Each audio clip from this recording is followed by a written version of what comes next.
environment. The major content of it is individual organism will also be studying in an environment. So that we call it as odd ecology. Syn ecology as a population in an environment. So ecology is study of the abiotic and biotic components in a system, their interactions, interdependence. Okay. So now organism and its environment is the topic that we had discussed about, and you have to understand the earth is tilted on its own axis, there is rotation, even the sun is rotating, there is revolution of the earth also, because of which the intensity and duration of availability of light also varies from place to place. So there is difference in precipitation also. Precipitation is, it can be either rainfall or snowfall. Accordingly, the vegetation, flora and fauna is also distributed. Okay. If the rainfall is very less, it leads to a biome of desert nature. The flora and fauna of desert is completely different from that of rainforest. Rainforest is where life has originated in maximum. Biodiversity of organisms are maximum in rainforest. Okay.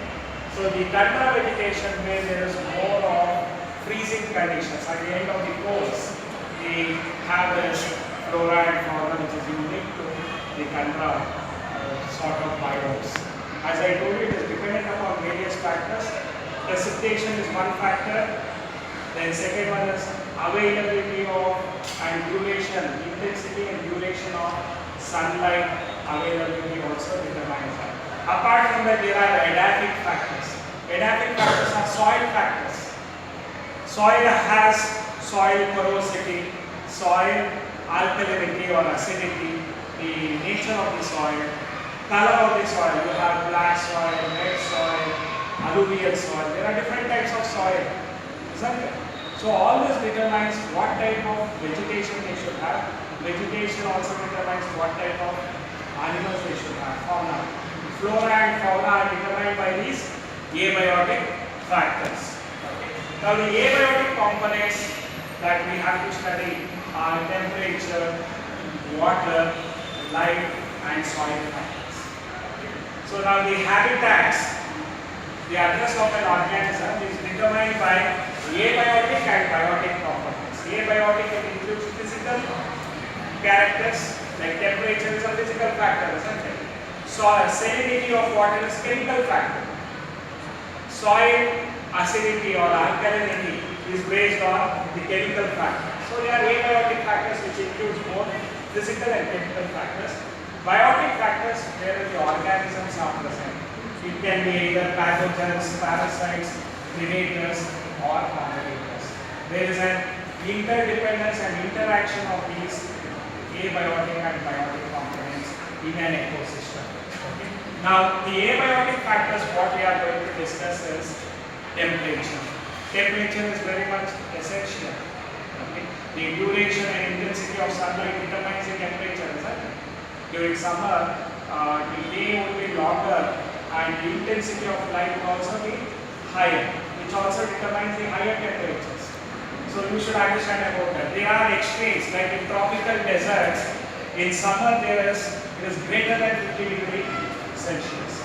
You should understand our body temperatures are nearly around 36.4 degrees, approximately I'm talking about 4 degrees Celsius. So if it is at 50 degrees centigrade, as an organism, our body should cope up with that and we have to face those extreme temperatures. Okay.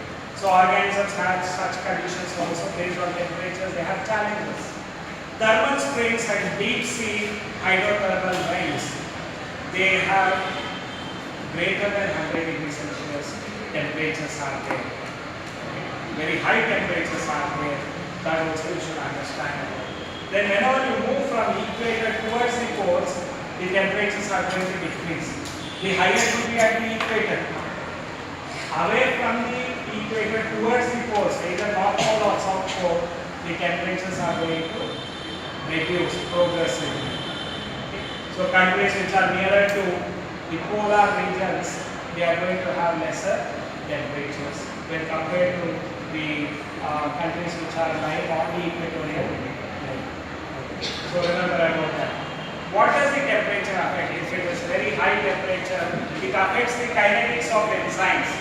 For every 10-degree raise in temperature, the rate of reaction doubles up. You might have studied that thermodynamic laws. For every 10-degree increase in temperature, the rate of reaction doubles up. What are enzymes that are existing in organisms? They are biocatalysts. Isn't it? Enzymes are biocatalysts. They get degraded or denatured whenever they are exposed to higher temperature. So temperature is going to affect the kinetics of enzymes. The metabolic rate is also going to be affected. Basal metabolic rate whenever there is an increase in temperatures. Okay?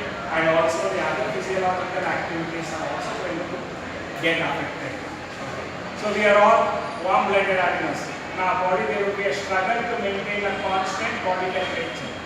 When we are facing very high temperatures outside, what are the reactions that we have? We sweat a lot, we perspire, we feel thirsty, isn't it? So these are some initial reactions. Later, dehydration takes place and it leads to some stroke and death of individuals whenever we are faced with very high temperatures as a human being.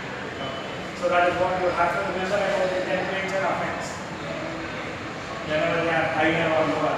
Eurythermals are organisms which can tolerate wide range of temperatures. Low or high or moderate temperatures, they can tolerate. Such organisms, what do we call them as? Eurythermals. There are organisms which can live only in a particular temperature. Okay, we call them as stenothermals. So organisms which can tolerate only narrow range of temperatures, say like around 20 to 30 degrees centigrade, that organism can survive on. We call them as stenothermals. But there are organisms which can survive from 10 to 40 degrees centigrade. Wide range of temperatures are there. So we call them as eurythermals. Okay, narrow range is a stenothermals. Similarly, water is elixir of life.